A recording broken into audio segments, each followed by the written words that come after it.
두 사람은 창가 가까운 자리에 앉아 커피를 마셨다. 나는 일부러 그들이 보지 못하도록 벽 쪽으로 더 몸을 숨겼다. 그때 며느리가 말했다. 여보, 우리 애 태어나면 부모님이랑 어떻게 할지 정해야 할 것 같아. 아들이 물었다. 무슨 말이야? 며느리가 말했다. 나는 솔직히 시어머니랑 가까이 지내고 싶지 않아. 애한테 이상한 정서 심어줄까봐. 늘 서운해하고 감정적으로 반응하고. 우리 가정은 좀 건강하게 만들고 싶어. 그러니까 나중에 애가 커도 시댁이랑 거리를 둬야 할 것 같아. 아들이 잠시 생각하더니 대답했다. 엄마는 이제 나이도 많고 병도 있으니까 그렇게 오래 사시진 않을 거야.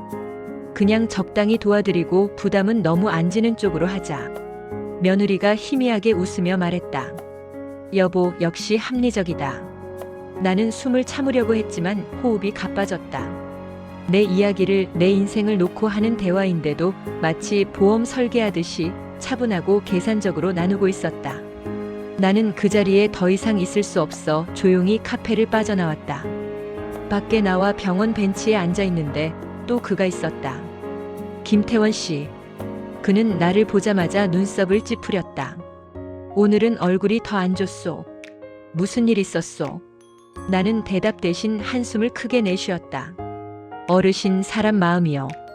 어디까지 참아야 합니까? 내 말에 그는 잠시 침묵하다가 아주 조용히 말했다. 말순 씨, 사람은요. 남들에게는 자꾸 인내를 요구하면서 자기 잘못에는 아주 관대해요. 그러다 보면 늘 참는 사람 쪽만 상하게 돼요. 그날 밤 나는 집으로 돌아와 방 한가운데에 앉아 있었다. 오래된 장롱, 벽지, 바닥장판. 이 방 안에서 나는 내 청춘을 다 보냈다. 남편의 술내음, 아들의 발걸음, 내 손등의 주름이 다 이 방 안에서 생겼다. 그런데 문득 그런 생각이 들었다. 나는 왜 이렇게까지 살았을까? 아들을 위해서라며 내 삶을 줄이고 내 꿈을 접고 내 몸을 혹사시키고 남편이 어느 날 신장병으로 세상을 떠났을 때도 나는 아들만은 잘 지키겠다고 다짐했다. 남편 장례식장에서 아들은 내 손을 꼭 잡고 말했다. 엄마, 내가 잘할게. 그런데 세월이 흘러 지금 내 곁에 서 있는 사람은 아들이 아니라 옆집 노인이었다. 결국 나는 결심했다. 더는 이 집에 기대지 않기로. 이 아이들에게 기대지 않기로. 나는 아들에게 말했다. 엄마 치료는 엄마가 알아서 할게. 너는 내 인생 살아. 아들은 코웃음을 쳤다. 엄마가 뭘 알아서 해요. 그 나이에. 그 말에 나는 웃으며 대답했다. 내가 모르는 게 많더라. 엄마 인생에는 내가 모르는 부분이 더 많다. 며칠 뒤 김태원 씨가 내게 말했다. 말순 씨, 솔직히 말해도 되겠소? 나는 당신이 그렇게까지 참을 필요 없다고 생각해요. 이제라도 당신 살고 싶은 대로 살아야 해요. 남은 시간이 얼마나 될지 몰라도 그 시간을 누구를 위해 쓸지는 당신이 정해야 하오.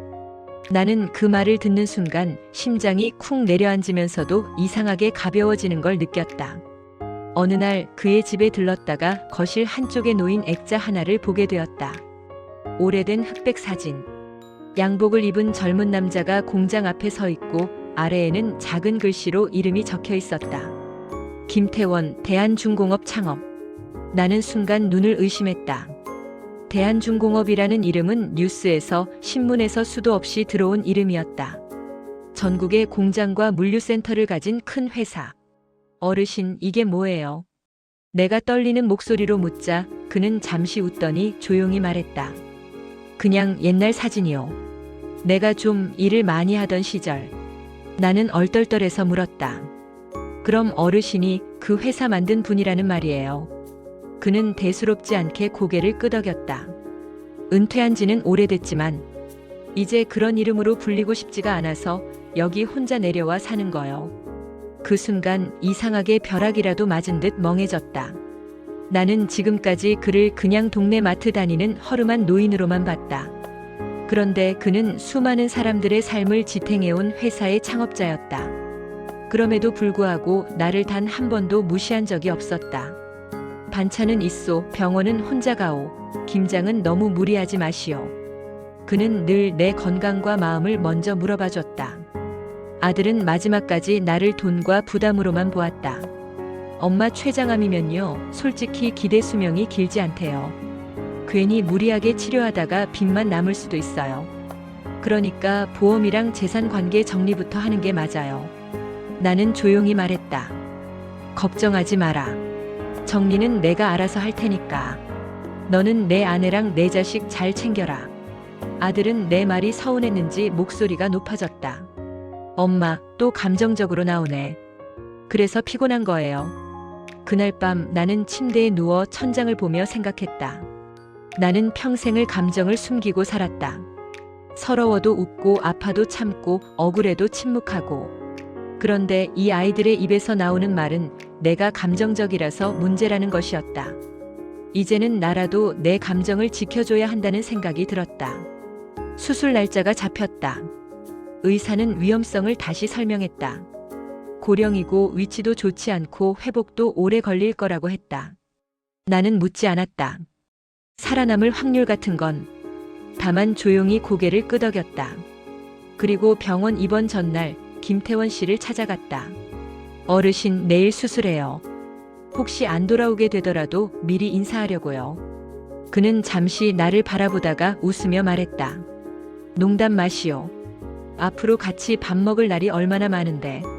그가 잠시 망설이더니 이렇게 덧붙였다. 말순 씨, 내일 병원 갈 때 내가 같이 가도 되겠소. 나는 얼떨결에 고개를 끄덕였다. 수술 당일 병원 정문 앞에 검은색 고급 차량 한 대가 서 있었다. 운전석에서 젊은 남자가 내려와 내 앞으로 다가왔다. 윤말순 여사님이시죠? 김태원 회장님께서 모시라고 하셨습니다. 회장님이라는 말에 나는 순간 발걸음을 멈췄다. 잠시 후 차문이 열리며 김태원 씨가 내렸다. 늘 보던 허름한 잠바 대신 단정한 정장을 입고 있었다. 말순 씨, 우리 같이 갑시다. 그는 아무렇지 않게 말했다. 나는 혼란스러웠다. 어르신, 회장님이래요. 그는 쑥스러운 듯 웃었다. 예전에 조금 일을 했소. 지금은 그저 말순 씨 이웃일 뿐이지만. 병원으로 가는 차 안에서 그는 말했다. 말순 씨, 사람이 줄 수 있는 가장 큰 선물이 시간이라고 했지요.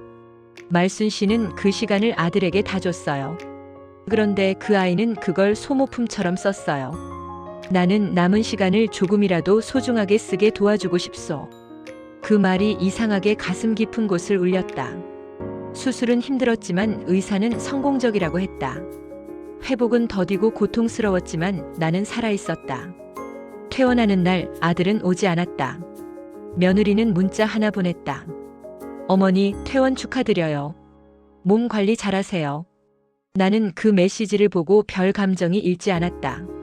병원 로비를 지나 문을 나서는데 바깥에서 기다리던 검은 차가 보였다. 그 앞에 서 있는 김태원 씨가 내 쪽으로 걸어와 짐을 받아주며 말했다. 이제 우리 인생을 좀 다르게 살아볼까요? 나는 고개를 끄덕였다. 그 말이 그렇게 안심이 될 줄 몰랐다. 집에 돌아와 짐을 정리하면서 나는 오래된 사진들과 서류들을 하나씩 꺼냈다. 남편과 함께 찍은 젊은 날 사진, 유치원 앞에서 웃고 있는 아들 사진, 아들이 의사 가운을 입고 찍은 사진, 그리고 장롱 깊은 곳에 넣어두었던 통장과 도장. 생각보다 내가 모아둔 돈이 많지는 않았지만 그렇다고 아예 없지도 않았다. 아이들 학원비 다 내고도 틈틈이 조금씩 넣어두었던 적금들. 나는 그걸 보며 생각했다. 이 돈, 나는 한 번도 나를 위해 써본 적이 없구나. 나는 마음을 정했다. 아들에게 이 돈을 남기지 않겠다고. 돈이 아들의 인성을 바꾸진 않을 것이다. 오히려 나를 부담으로 보는 사람에게 마지막까지 책임감을 느낄 필요는 없다고 생각했다. 대신 앞으로 내가 살 집과 나는 가고 싶은 곳들을 위해 쓰기로 했다. 김태원 씨는 내게 말했다. 말순 씨, 우리 조용한 곳으로 가서 살까요? 공기 좋고 병원도 너무 멀지 않은 곳으로. 나는 한 번도 내가 살 곳을 직접 골라본 적이 없었다. 시댁이 정해준 집, 남편이 구해온 집, 늘 누군가의 선택에 따라 옮겨 다녔다. 그런데 이번에는 그가 내게 물었다. 어디가 좋아요? 산이 보이는 집이 좋아요. 바다가 보이는 집이 좋아요. 나는 잠시 고민하다가 대답했다. 창문 열면 해가 잘 들어오는 집이면 좋겠어요. 빨래가 잘 마르고 화분도 잘 자랄 수 있는 집. 아침에 햇살 보는 게 소원이었다는 말이 내 입에서 절로 나왔다. 얼마 후 우리는 작은 동네의 아파트로 이사했다. 거실 창문으로 햇빛이 가득 들어오는 집이었다.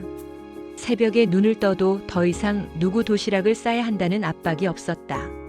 주방에 서서 혼자 계란 프라이를 하며 생각했다. 이게 이렇게 편한 일이었나? 내 식탁에 앉아 내가 만든 음식을 내가 먼저 먹는 것이. 아들은 한동안 아무 연락도 없었다. 그러다가 어느 날 전화가 왔다. 엄마, 그동안 어디 계셨어요? 집에 갔더니 아무도 없고 연락도 안 되고. 나는 담담하게 말했다. 이사했어. 이제 여기서 살 거야. 그는 짜증 섞인 목소리로 말했다. 엄마, 왜 그러세요? 남은 생에는 가족이랑 있어야지. 그리고 상속 문제도 우리가 정리를 해야 할 게 있잖아요. 나는 그 말을 듣고 웃음이 나왔다.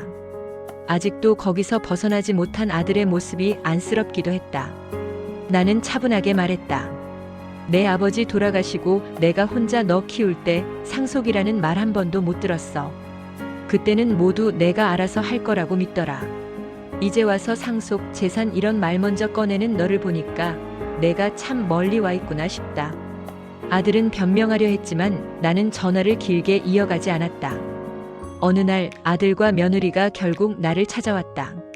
새로 이사한 집 앞에 서 있는 그들을 보며 나는 가슴이 이상하게 차가워졌다. 며느리는 집안을 한번 둘러보더니 이렇게 말했다. 여기 회장님 집이죠. 기사님이랑 같이 사시는 거예요. 이상한 소문이 돌아요. 시어머니가 재벌 회장님이랑 산다고. 아들은 내 눈을 바라보며 물었다. 엄마, 이게 다 뭐예요? 그때 현관문이 열리고 김태원 씨가 나왔다. 그는 평소처럼 차분한 목소리로 말했다. 왔군요. 들어가서 이야기합시다. 모두 거실에 앉았을 때 공기는 묘하게 팽팽했다. 아들이 먼저 말했다. 회장님이시라면서요. 왜 엄마를 이런 식으로 데려가셨어요? 우리 가족한테 상의도 없이. 며느리는 곁에서 거들었다. 저희도 지켜야 할 체면이 있어요. 김태원 씨는 잠시 그들을 바라보다가 말했다. 데려간 게 아니오. 말순 씨가 스스로 여기 오기로 한 거요. 나는 내 뜻대로 살고 싶어서 여기 온 거다. 이젠 너희 허락 안 맡아도 돼. 내 입에서 그 말이 저절로 나왔다. 아들은 여전히 이해하지 못했다. 엄마, 가족이 이렇게 무시당해도 되는 거예요. 그래도 제가 엄마 아들인데. 나는 속으로 생각했다. 그래, 너는 내 아들이다. 하지만 나는 이제 너의 무료 가사 도우미도 감정 쓰레기통도 아니다. 며칠 뒤 이혼이 아니라 나와 과거의 삶을 완전히 정리하는 어떤 행정 절차를 마치려고 법원에 다녀오는 날이었다. 서류를 제출하고 판사의 도장을 받아 나오는데 이상하게 가슴이 후련했다. 법원 계단을 내려오는데 앞에 검은색 롤스로이스가 서 있었다. 운전기사가 내려와 문을 열며 말했다. 회장님, 준비되었습니다. 나는 웃음이 났다. 법원 문을 나오는 순간 내 인생의 방향이 바뀌는 장면이라니 너무 드라마 같다 싶어서였다. 바로 그때 뒤에서 익숙한 목소리가 나를 불렀다. 엄마. 돌아보니 아들과 며느리 그리고 시어머니가 서 있었다. 시어머니는 아직도 내게 소리 질렀다. 너 인연. 이게 무슨 추태야. 늙은 여자가 남자 꼬셔서 재산 빼돌리려고 작정했냐? 김태원 씨가 내 앞으로 걸어 나와 나를 가볍게 자기 뒤로 숨겼다. 어르신이 아니었다. 태원 회장이었다. 그는 시어머니를 향해 조용히 말했다. 말씀을 조금 조심하시죠. 그리고 내민 명함을 시어머니 손에 쥐어주었다. 김태원. 대한중공업 창업자. 모두의 얼굴이 굳어졌다. 아들은 입을 벌리고 명함을 쳐다봤다. 며느리는 얼굴이 하얗게 질렸다. 시어머니가 중얼거렸다. 뉴스에서 본 이름인데. 그는 차분하게 말을 이었다. 저는 말순 씨가 겪어온 일들을 아주 조금만 들었을 뿐입니다. 그런데 그 조금만으로도 충분했습니다. 앞으로 이분께 어떤 방식으로든 폭언을 하거나 괴롭히거나 경제적 압박을 가한다면 저는 제가 가진 모든 수단을 동원해 대응할 것입니다. 아들이 말했다. 회장님, 오해가 있으신 것 같은데요. 저희가 그렇게까지 나쁜 사람들은 아니고요. 김태원 회장은 조용히 고개를 저었다. 당신들은 자신을 그렇게 생각할지 모르겠지만 이분에게는 충분히 나빴습니다. 나는 그 자리에 서서 내가 평생 동안 듣고 싶었던 말을 대신해주는 누군가를 바라보고 있었다. 내 편 들어주는 사람, 내 고생을 알아주는 사람, 내 상처를 대신 말로 꺼내주는 사람. 나는 마지막으로 아들을 바라봤다. 옛날 어린 시절 열이 펄펄 나면서도 참고 학교에 가겠다던 그 아이의 얼굴이 잠깐 겹쳐 보였다. 엄마, 라면 끓여줘 하던 귀여운 목소리도 스쳤다. 그러나 눈앞의 아들은 그 아이가 아니었다. 엄마, 그동안 제가 좀 서운하게 한 게 있을지 몰라도 그래도 가족인데 이렇게 끝내는 건 너무하잖아요. 며느리도 말했다. 어머니, 우리도 힘들었어요. 나는 조용히 입을 열었다. 그래, 너희도 힘들었겠지. 그러나 너희 힘든 건 늘 말로 표현하고 서로 위로해줬다. 내 힘듦은 아무도 물어봐 주지 않았지. 나는 이제야 알게 됐다. 내가 얼마나 소중한 사람인지. 김태원 씨가 내 옆에서 고개를 끄덕였다. 나는 롤스로이스 문 앞에서 마지막으로 뒤돌아봤다. 내 삶의 대부분을 쏟아부었던 사람들. 그들에게 나는 끝까지 이해받지 못할지도 모른다. 그러나 괜찮다. 이제 나는 이해받기 위해 나를 망가뜨리지 않을 것이다. 차에 올라타자 내부는 조용했다. 부드러운 가죽 좌석이 내 등을 감싸 안았다. 김태원 씨가 옆자리에 앉으며 말했다. 말순 씨, 이제 어디부터 시작하고 싶소? 나는 창밖을 바라보며 대답했다. 글쎄요. 일단 애들 방부터 새로 꾸미고 싶어요. 내 손자, 손녀가 올지 안 올지는 모르겠지만 언젠가 누군가 와도 따뜻한 방이라고 느낄 수 있게. 햇살 잘 들어오게 커튼 바꾸고 책상 놓고 예쁜 이불도 깔고. 그는 웃었다. 좋아요. 그것부터 합시다. 그리고 덧붙였다. 그리고 말순 씨 자신 방도. 제일 좋은 방으로. 나는 그 말을 듣고 왠지 코끝이 시큰해졌다. 지금 나는 아침마다 눈을 뜨면 제일 먼저 커튼을 연다. 거실 창으로 쏟아져 들어오는 햇살을 보면 아직도 믿기지 않는다. 이 풍경이 내 삶의 일부가 되었다는 것이. 부엌에서 달걀을 굽고 작은 밥상을 차린다.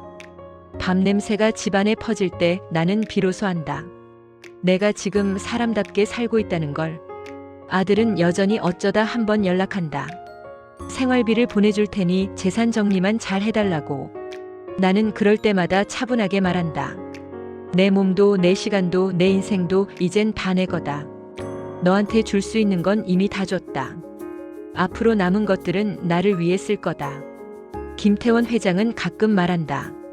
말순 씨, 나는 당신을 살린 게 아니라 당신 옆에 서 있었을 뿐이요. 당신은 이미 스스로 나올 준비가 되어 있었소. 그 말을 들을 때마다 나는 웃으며 속으로 대답한다. 그래요. 그래도 내 손 잡아줘서 고마워요. 나는 이제 누군가의 며느리로만, 누군가의 엄마로만, 누군가의 공짜 노동력으로만 살지 않는다. 나는 윤말순이다. 이름 석자 가진 한 사람. 사랑받을 자격이 있는 사람. 존중받을 가치가 있는 사람. 그리고 내 남은 생은 내가 결정하고 내가 선택한 사람들과 함께 채워갈 것이다. 누군가의 눈치를 보며 살지 않는 대신 내 마음이 가는 곳을 향해 걸어갈 것이다. 그것이 내가 나에게 주는 마지막 선물이고 내 인생에 대한 유일한 사과이자 위로다.